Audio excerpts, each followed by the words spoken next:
One of the world's biggest and craziest cities. Here's how you can see Cairo, Egypt in just 3 days.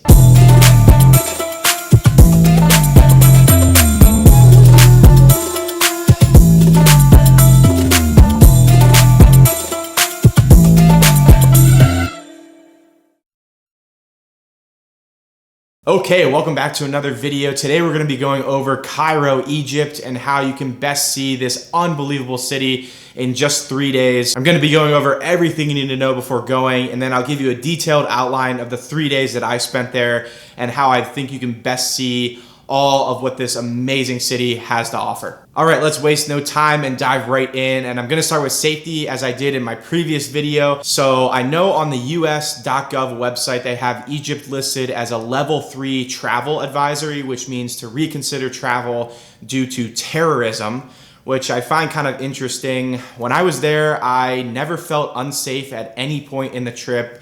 Never felt like someone was going to take advantage of me, even wandering through huge crowds with tons of people. I never felt as if I was going to be pickpocketed or someone was going to try and steal one of my belongings. Now, that's not to say that it can't happen. Obviously, you got to pay super close attention, especially in Cairo.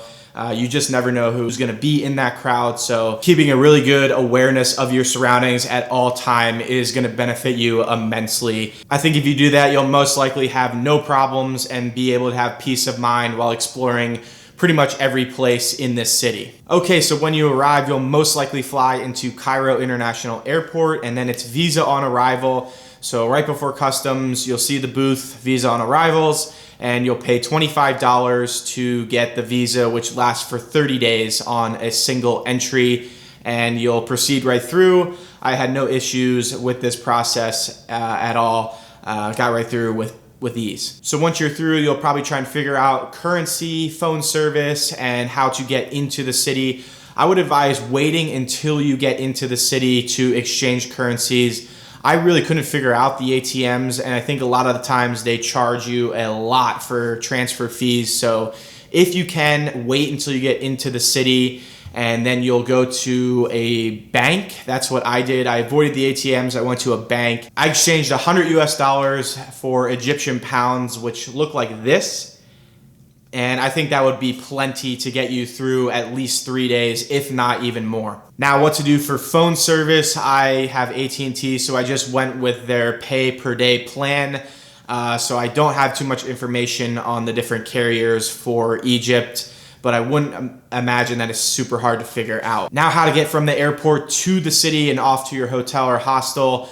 Use Uber. I can't stress this enough. I used it throughout my entire stay. Wherever I was going, Uber was so reliable and so cheap. The Ubers were about $1 to $3 just getting around the city, which is virtually nothing. And then going from the airport to the city and back was about $5 to $6. So an amazingly affordable option. The longest that I waited for an Uber as well was a whopping 2 minutes. So no matter where you are, there's always an Uber right there, and it's just an amazing way to get around the city. Okay, so moving on to accommodation. Where should you stay? Hotel, Airbnb, hostel, etc. Cairo is a city where you can spend hundreds of dollars per night or virtually nothing. As a solo traveler, I went with a hostel. There are so many different options. I would recommend staying in downtown Cairo, Old Cairo, or Islamic Cairo. I went with downtown, and I spent $8 per night to stay in Holy Sheet Hostel, which was a great option, centrally located and just perfect for what I was doing. Now, if you're in a group, look into going with an Airbnb, possibly. Now, if you're with a family, maybe look into a hotel. And then another option too for stays, if you're planning on seeing the pyramids, I know you can stay in Giza. And there's a lot of options with amazing views of the pyramids, so it might just be something to check out if that intrigues you. But I found that staying in Cairo was more practical and probably what I'll recommend you doing, since that's where you'll probably be spending the majority of your time. Okay, so before heading out to explore, I have to bring up the topic of scammers and how to avoid them. So they use a very interesting technique that was a lot different from the cities that I went to in Europe. So essentially what happened to me was I went out to explore and I got approached by several of these guys on the street. They were very, very friendly, just wanting to talk. So naturally, I thought that they meant well and they wanted to show me around. So they would lead me down the street. I would be walking with them, have actually pretty good conversations, but eventually it ends up them leading you to their stores where they try and sell you stuff. So just pay a close attention to that. It's okay to be friendly, but just be aware that they might end up taking you to a store to try and sell you stuff, and just politely decline and continue on with your day. But now, how do you see this unbelievable city in just 3 days? And this is just my itinerary, so there are so many different activities that you can do. Definitely look into those options. If something intrigues you, definitely go and do it. You really can't go wrong, and I'm quite sure you can work it into the short stay that you have. And then one last thing, this city is absolutely chaotic. There are car horns every second when you're out exploring, people everywhere yelling. It's wild. So my recommendation would be to just embrace it, soak it up, because it really is something to see. Okay, so day one, I flew into Cairo in the morning, then Ubered to my hostel, got my bearings, and then headed out to explore. And what I'd recommend doing is seeing Old Cairo and Islamic Cairo. So take the whole day to walk around these two neighborhoods. As you can see on the map, there is so much to see here. I can't even stress it enough. So many different streets, so much culture, so much action. There is just a lot happening in these areas. So interact with the people, try the food, and just experience all that this is, because it's truly amazing. One thing I did in particular was check out the Al Azhar Mosque. That's right in between the two neighborhoods. Pretty cool mosque to see. And then from there, just went and continued walking. Interacting with the people was super awesome. Everyone was very friendly. I stopped and just soaked in all the scenes. But yeah, take day one and explore that area. Now for dinner, I went to a place called Fish and Chips. Might sound a little touristy, but it was actually a really cute little place near my hostel. I'll put it here on the map. And they had actually pretty damn good seafood. Here's a video right here of my meal, and this was a great option for me to switch it up a little bit from the kebabs and shawarma. So this tasted great, so I'd recommend going here for dinner to conclude day one. Okay, moving on to day two. This is a ginormous day where I'd recommend going and seeing the pyramids. So get up super early and take an Uber over to the Great Pyramids of Giza. Now, it's super important on this where to Uber to, what entrance. So there's the main entrance up near the Great Pyramid of Giza, and then there's the other entrance near the Sphinx, as you can see here on the map. Make sure to go to the entrance near the Great Pyramid of Giza, because that's the one that opens right at 7 a.m.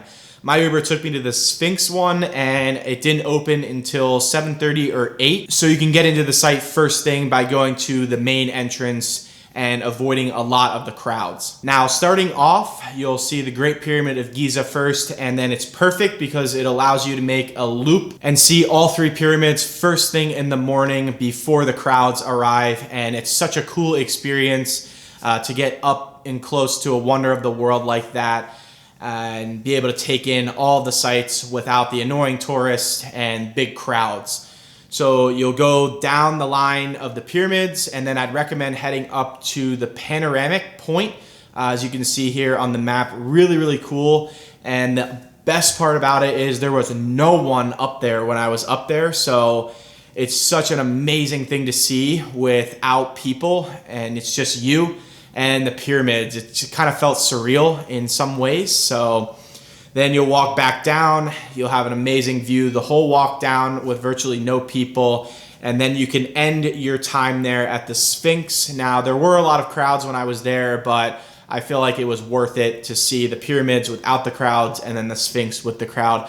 Just my opinion, and then you'll leave through the Sphinx entrance. So You'll head out that way and then catch an Uber back into Cairo. So once you get back to Cairo, it'll probably be around lunchtime, maybe a little bit later, and I'd recommend heading over to Abu Tariq, which is a traditional koshery restaurant. This is an Egyptian dish, as you can see here on the video.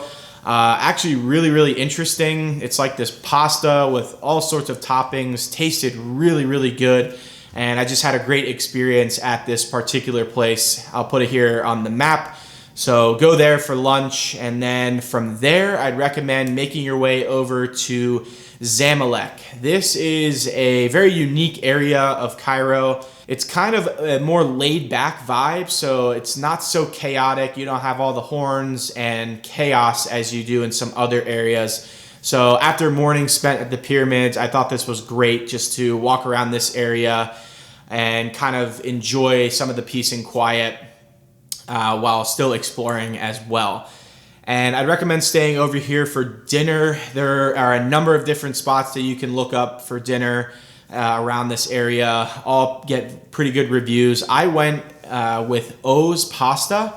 I know it's pasta restaurant Italian, but it was actually really good. And again, just a great switch up from the typical foods like kebab and shawarma. So this is a great option if you're looking for something different. And then from there, you'll make your way back to the hostel, hotel, Airbnb to conclude the day. Okay, so the third and final day. First thing I'd recommend doing is getting up super early and heading over to the Egyptian Museum.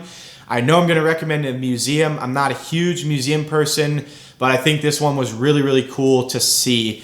So you get there first thing to avoid a lot of the crowds, and then this is where they have all sorts of different ancient Egyptian artifacts, and the highlight obviously is seeing King Tutankhamun's mask. It was so awesome to see that up close in person. I stood there and just took it in for quite a long time. Actually, you're not allowed to take pictures. I'll put a picture of it here. But super awesome. So definitely recommend seeing this first thing in the morning. It will not disappoint. And then from there, I took an Uber to go check out the Mosque of Muhammad Ali. And this was probably one of the highlights of the trip for me. One of the most famous mosques in all of the Middle East. This place was absolutely beautiful. You get an absolutely amazing view of all of Cairo from up there, and you can really get a sense for the 20 million total population.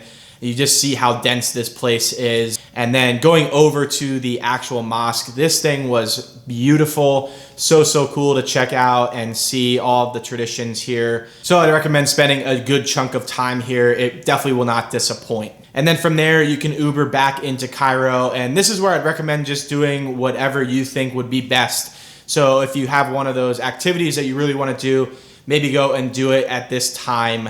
Or if you didn't see a part of Islamic Cairo or Old Cairo that you didn't get to on day one, go and do it here. This is sort of like a free time where you can kind of do whatever. I chose to wander into some of the less touristy areas, and I'm telling you, this was probably the highlight of the whole trip for me. This was a market around the Azbakia Garden area. I don't know if I'm pronouncing that right, but here it is on a map. I don't know the exact name for it or whatnot. I was just recently told in my video that I made about seeing Cairo that this is a market, but there is so much going on here. This was absolutely insane to witness the chaos here. People everywhere, horns honking, people yelling. It was just an experience I'll never ever forget. So cool to see that in person. And then while walking around here, you'll have the experience of crossing the streets, which is a crazy experience.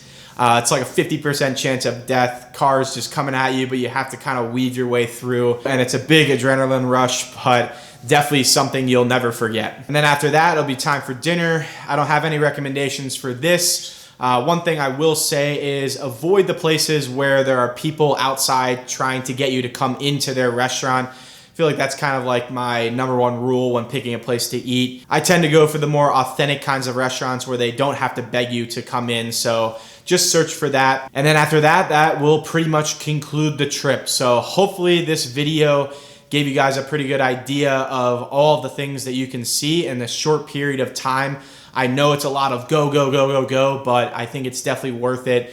And it just goes to show that you can see a great chunk of this huge city in that short window. Now, as always, if you have any questions at all, please drop a comment below and I'll be more than happy to give you advice on what I think is best for you. So thanks as always for watching, guys. Hopefully this will inspire you to get on a flight and head to Cairo to experience this awesome city.